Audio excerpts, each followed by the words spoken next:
Hey everybody, we're so excited to be here. I'm Eilers-Heffner, Emerald Ambassador, and I'm here with Courtney Stoster, also Emerald Ambassador. We're so excited with this new promotion for us and new title, and excited to be working together to bring to you Chapter 4 of Developing the Leaders Around You. Incredible book.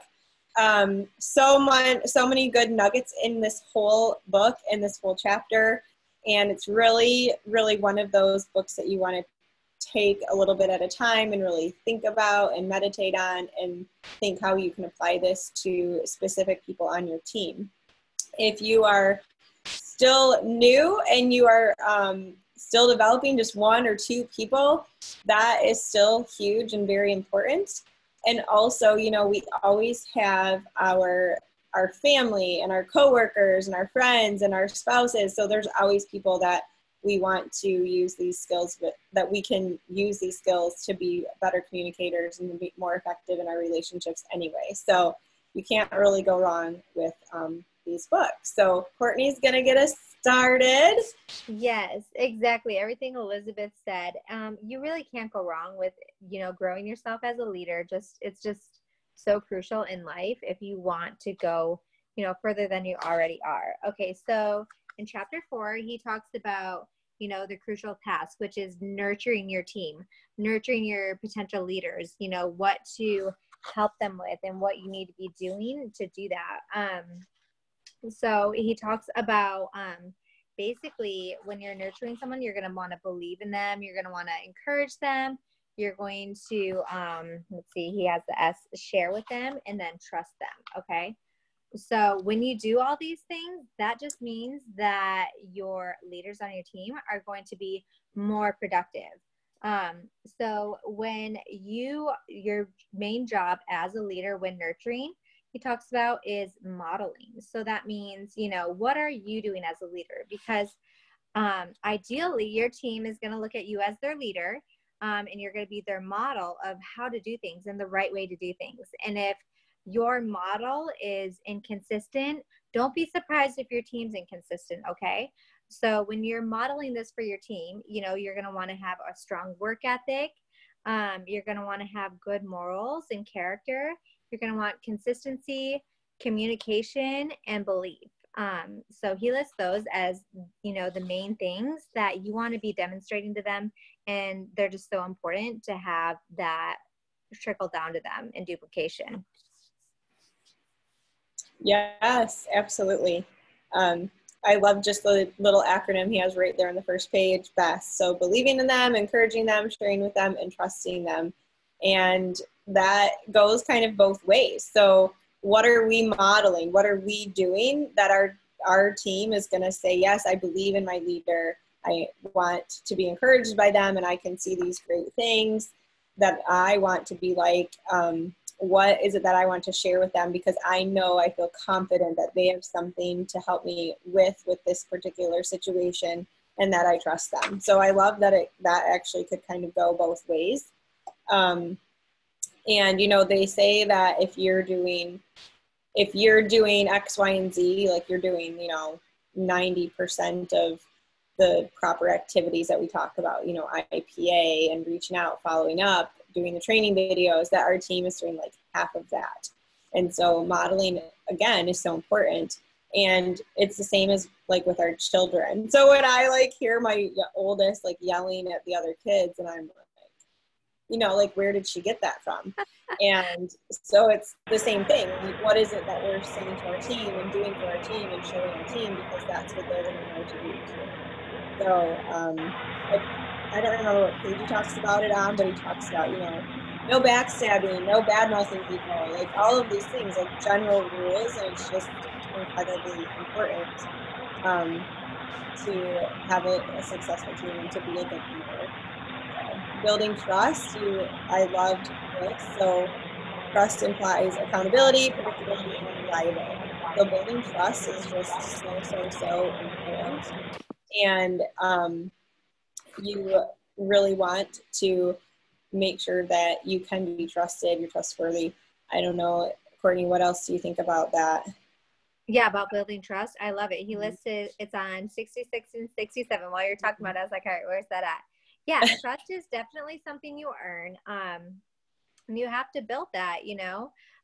Leadership, he says, leadership can only function on a basis of trust. You know, that's like so many things in life, like relationships, they're built on trust. So he says, you know, people will not follow a leader that they don't trust, period. They're just not going to do it because, you know, if they don't trust you, like why would they put their business in your hands?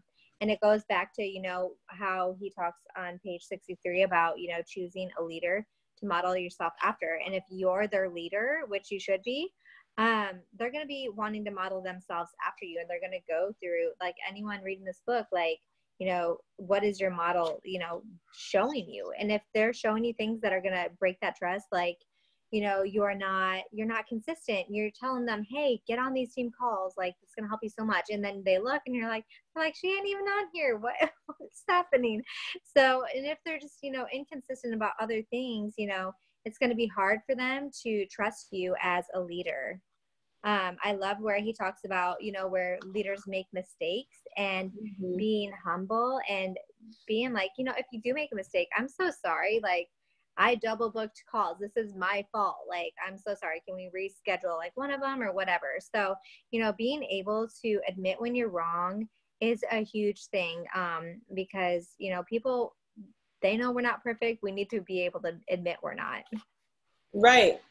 And I think that helps to build trust too. So when we can say like, oh my gosh, I totally screwed this up. I'm sorry. And this is what I learned. It's okay to admit the mistakes. You know, no one is perfect, and it's called failing forward, right? So exactly.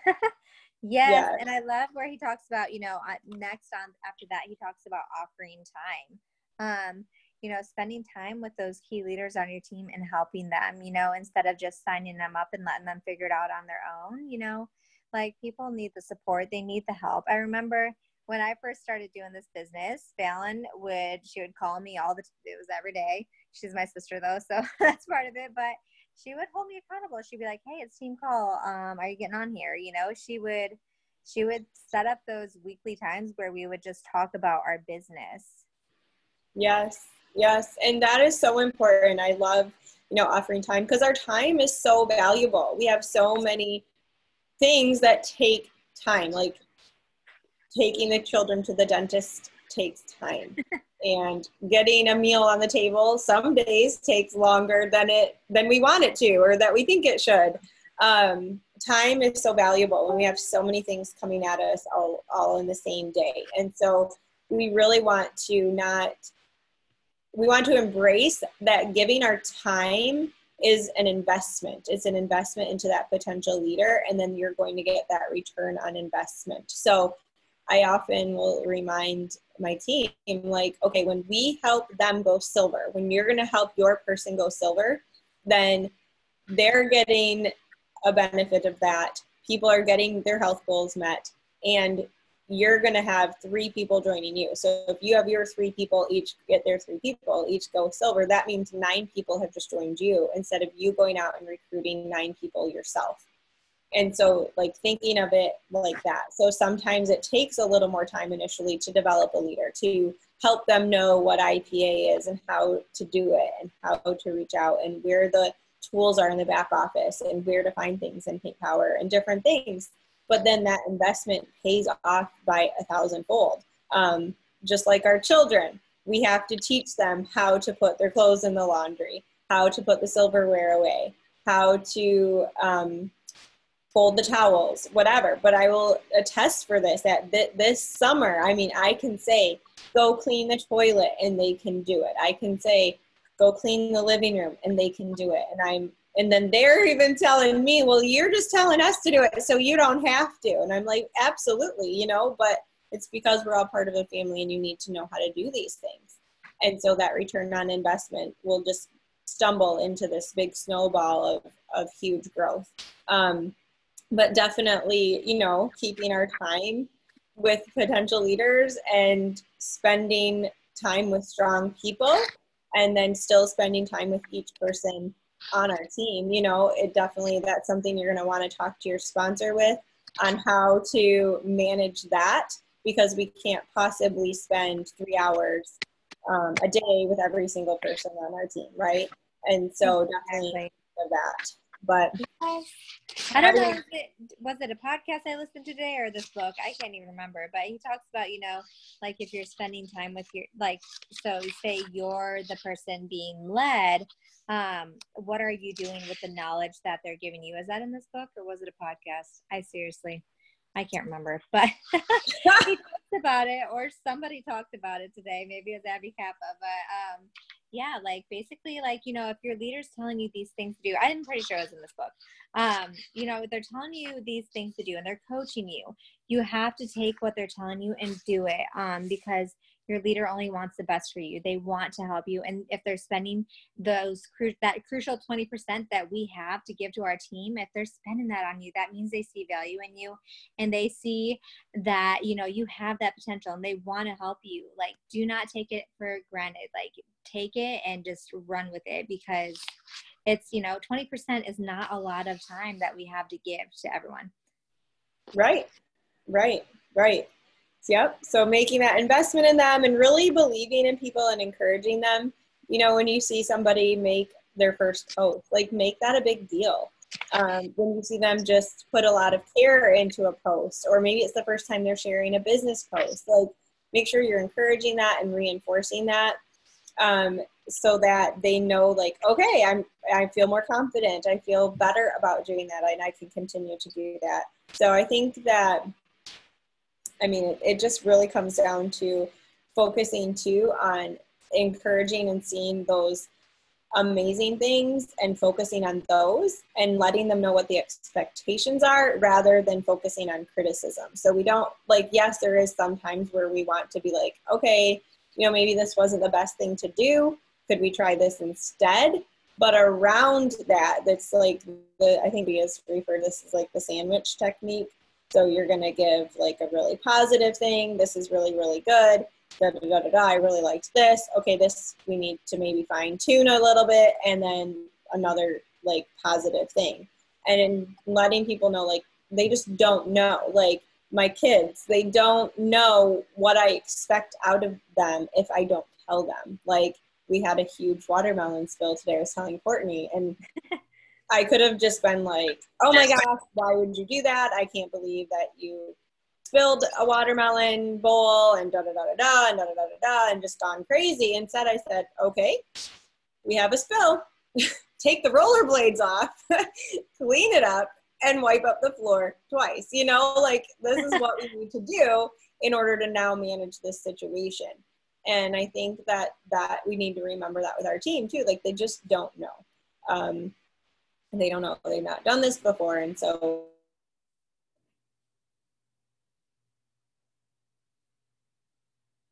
remembering that around the, I don't want to say criticism, but sometimes corrective advice in there. Does that sound a little nicer? Yes, that sounds perfect. And Fallon always says she assumes people don't know.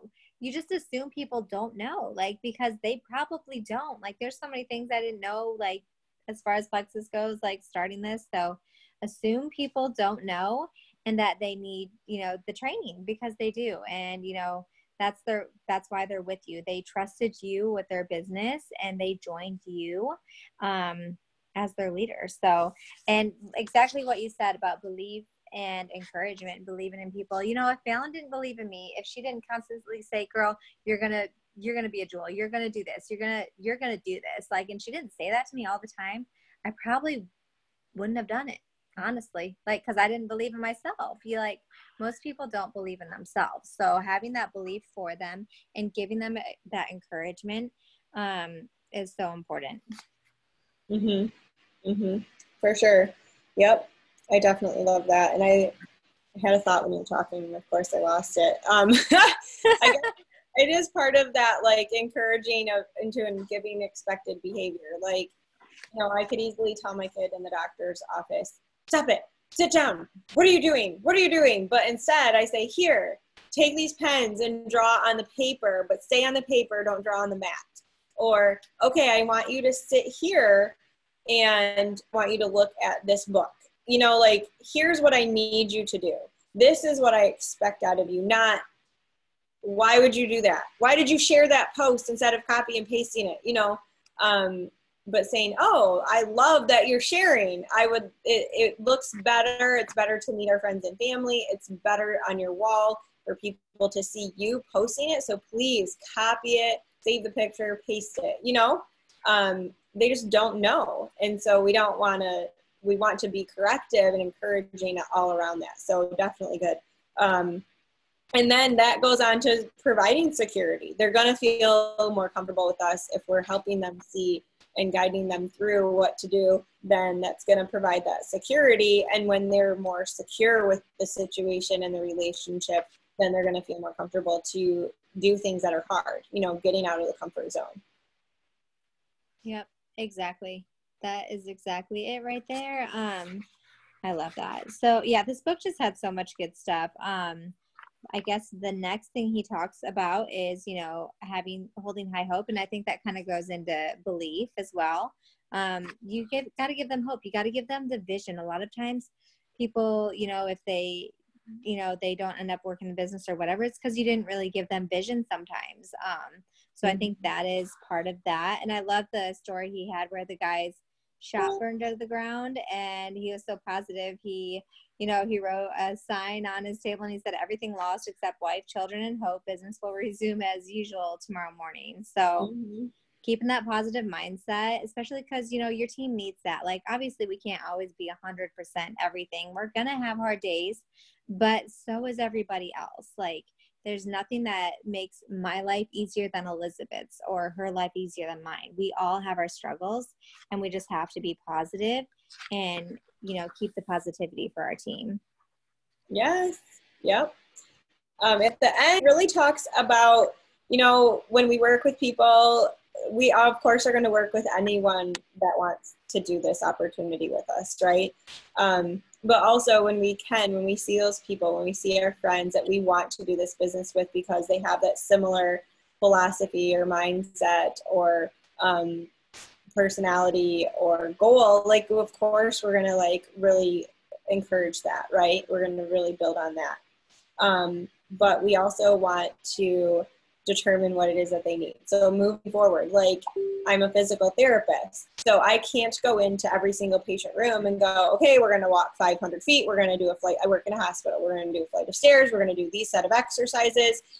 You're going to go and do 12 sit to stands from your chair and da, da, da, da. Like, that does not work. I need to look at why they're in the hospital, where their past medical history lies, what happened during this stay, how they were before they came to the hospital, you know, what their baseline was, and then build on that and take them through like what they need in order to meet their goal. And I also have to figure out their goal. And I have to do all of that about 10 times a day in at work over and over and over with all these different people. And I can be on any floor. I can be in the ICU. I can be on a surgical care unit. I can be on the oncology unit.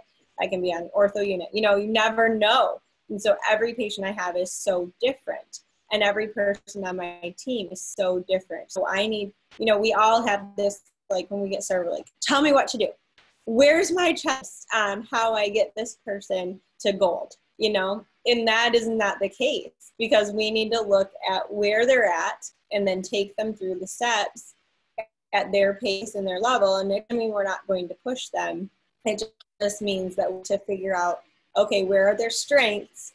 Build on those strengths, help their weaker spot, so to speak, the weaker, and then build on their strengths and move them forward. So, you know, really determining what they need, helping them with their progress constantly, and then staying committed and being their mentor. And so as we are consistent with them, then they're going to feel comfortable and they're going to stick with it, even when it's hard, even when there's a difficult family situation, even when, you know, my dad died in March. Like, even when that happened, I could still like manage to get through, and I still was there for my team the best that I could. Not like right around there, but after the fact, because I had a lot of faith in them and they had faith in me, you know? So even with hard things that happen, it's okay. We can still work through these things together. So hopefully that made sense. It did. Well, yeah, because you're a consistent leader and, you know, you want this, you're not going to just go into a year of just like not doing anything. You know what I mean? And that's where the consistency and trust comes in.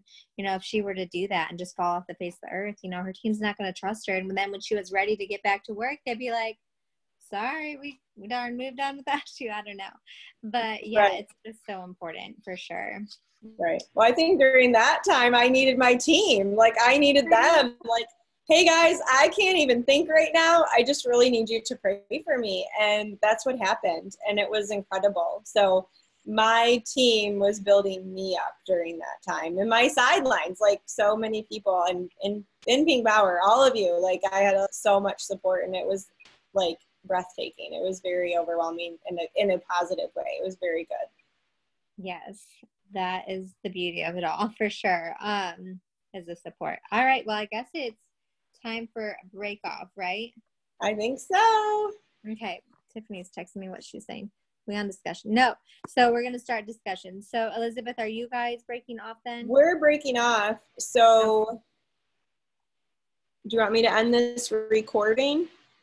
You know, I didn't even think of that while I was on my phone right now. Unless someone is Tiffany and Fallon there, what do they want us to do? Unmute yourself.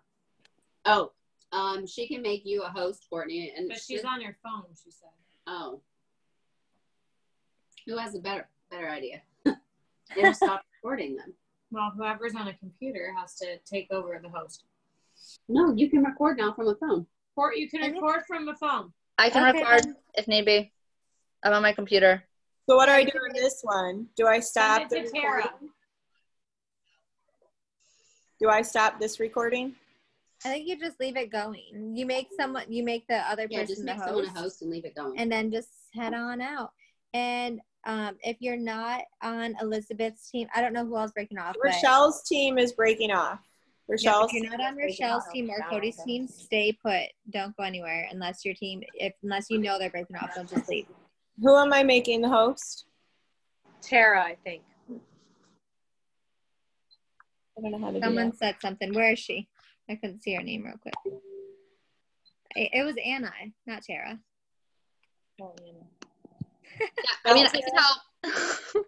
Anna. Hey, Anna, what's your last name? Ward. I just couldn't see it. It's covered by faces. By all these beautiful faces. Ah, there we go.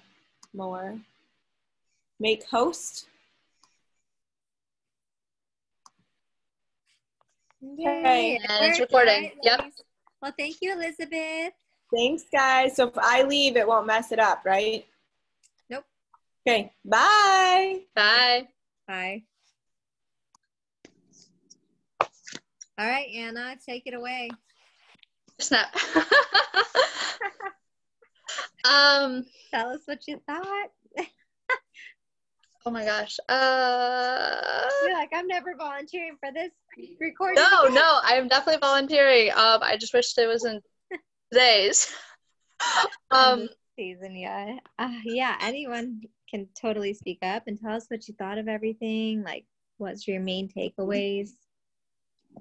I don't know how long my battery is going to last. If you haven't seen our stories yet, we've had quite the day in the ghetto, basically. So my phone is about to die, but I absolutely loved on page 71 where he talks about holding hope high.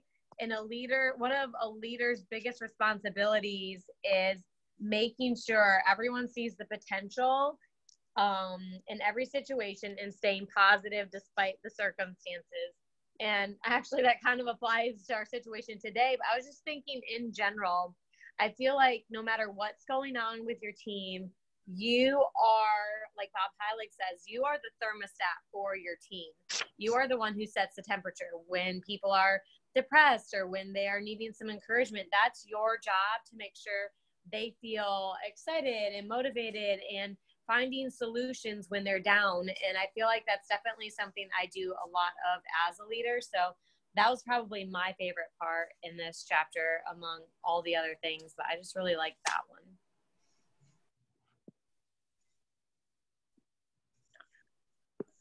You guys were totally just doing that for me.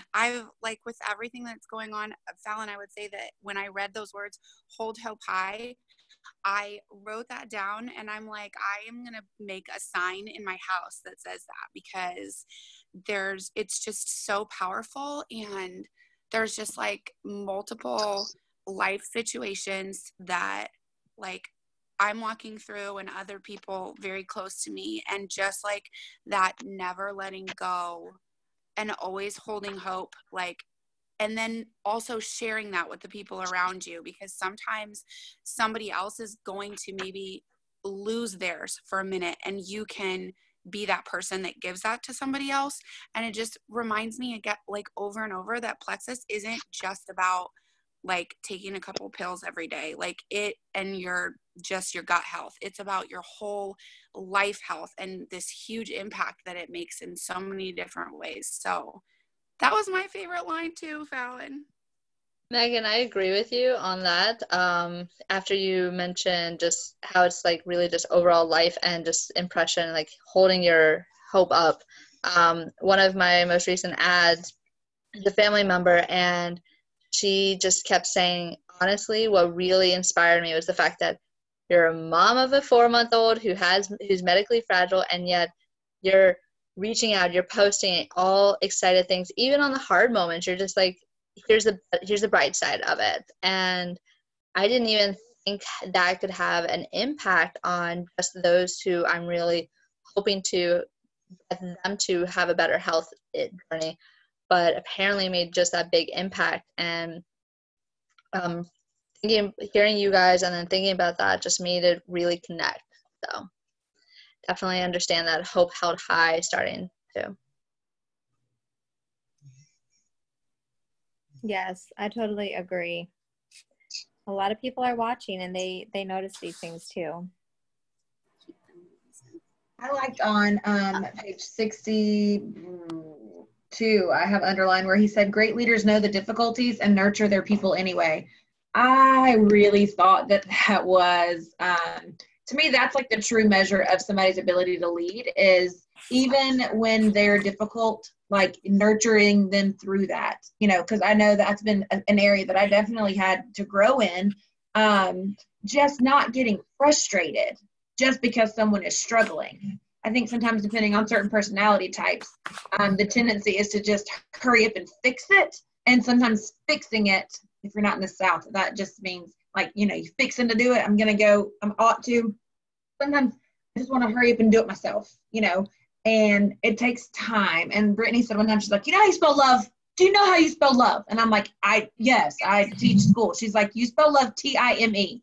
And I was like, well, that's frustrating for someone in a hurry, and she said, you can be efficient with things, but you cannot be efficient with people. You have to be effective. And so that line jumped out when I was reading it earlier. I just have to say, I've never heard of love being spelled or even like used as time. And wow, okay, thank you for sharing that, because that really resonates with me right now. So thank you. My favorite part is on page 80, where he talks about spending 80% of your time on the most promising 20% of the potential leaders around you. And then he goes on to list, like, he says, choose people with potential you genuinely believe in. You guys ever try to like develop somebody that you don't really think is going to go anywhere? Like it just doesn't get very far. But this is exactly what I do.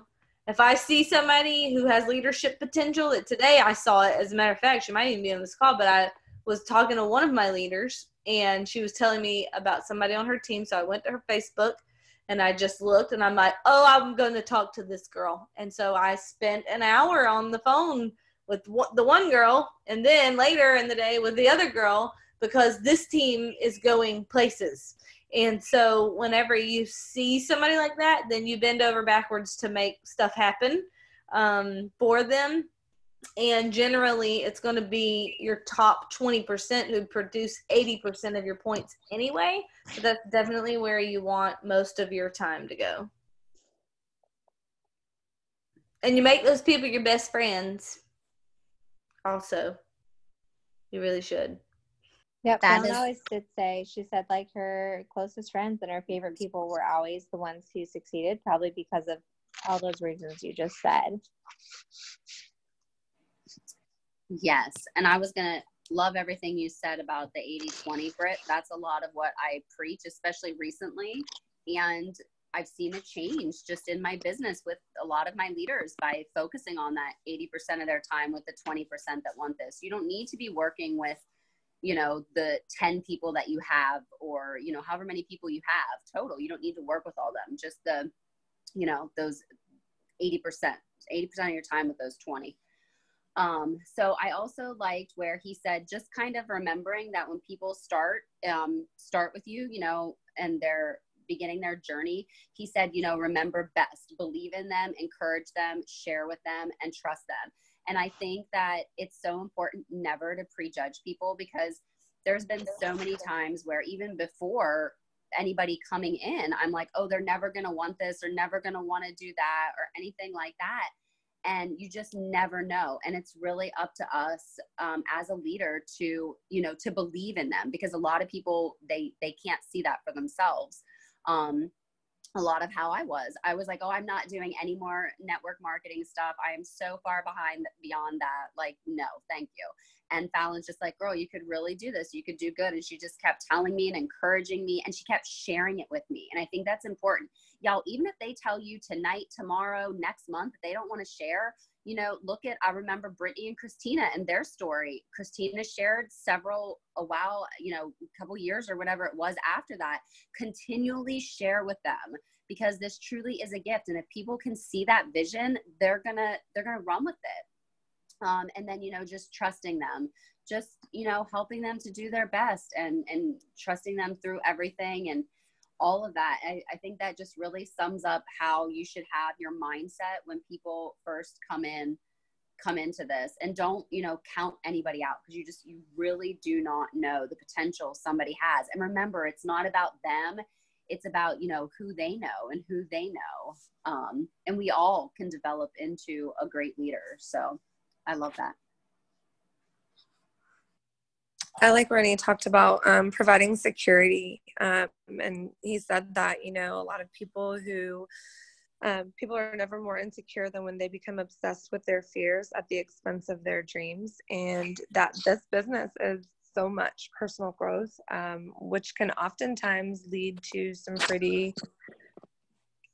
overcoming some pretty significant fears. And I think that can be paralyzing for a lot of us, and just providing a room and a safe place to grow goes along with encouraging them to read the books, encouraging them, like, you know, yeah, it's painful to deal with some things, or it might be difficult to work through a negative mindset or some things, but, you know, saying like how much better they're going to be for it just in all areas of their life, and not just make it always about the business or whatever. I know Courtney's super good with that. She's definitely been provided a lot of security dealing with, you know, me dealing with a negative mindset and fear and all those things. And because of it, I've been able to really grow as a person in all areas of my life. Yeah, I love that. So true, all of it. And, you know, I was thinking earlier about a level 2 on my team. We were helping with something, you know, she had signed up and she wanted the business, and then she just kind of fell off.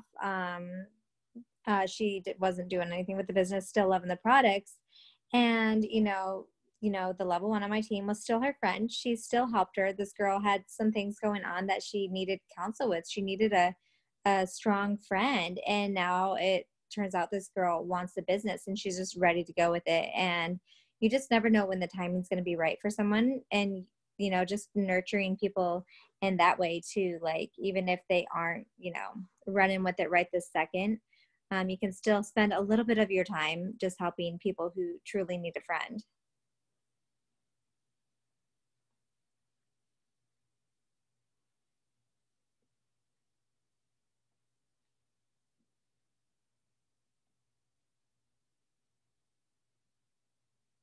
Does anyone else have anything that they really wanted to share?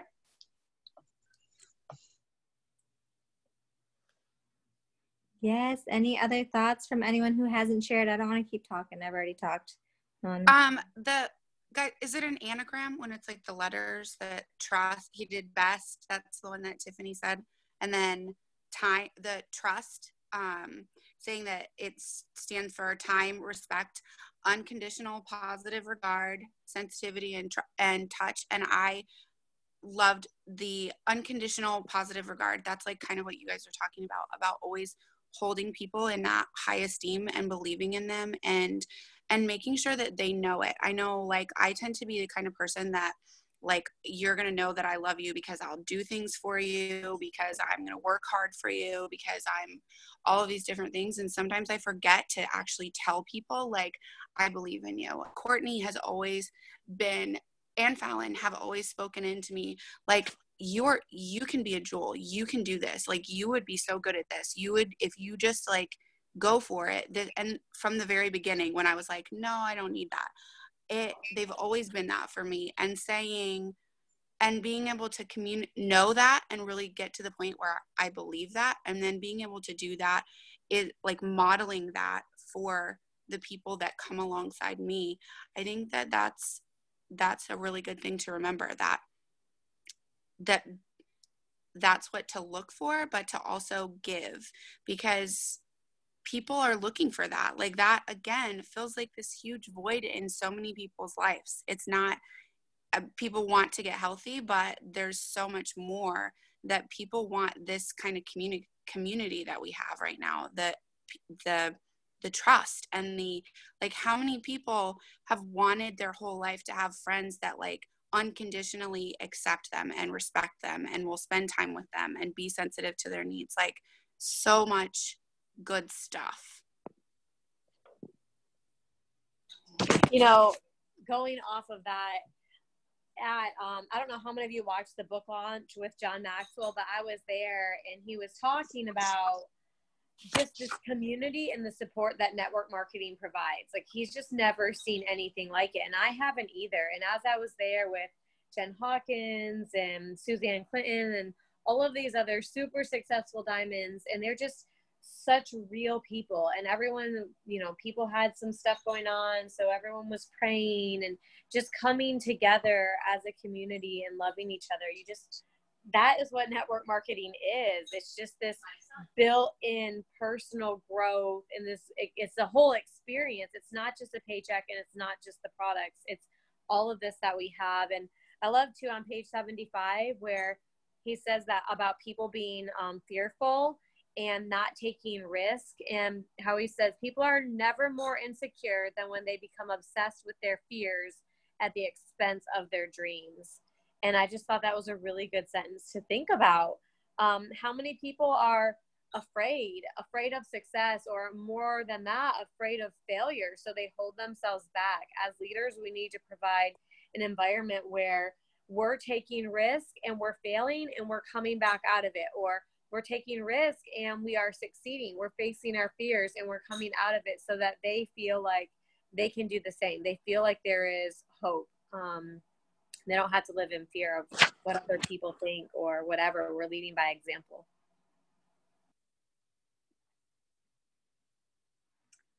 Yep. That's the truth.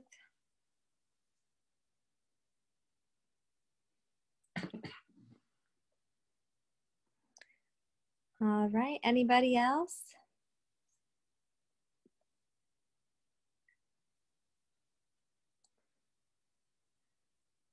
Sounds like we're done for the night. I would say so. That's what I was just going to say. Well, it was good to have you all on here. We will see you next week with chapter 5. Night. Night. And thanks for taking over, Anna. Happy to help. Bye. Bye.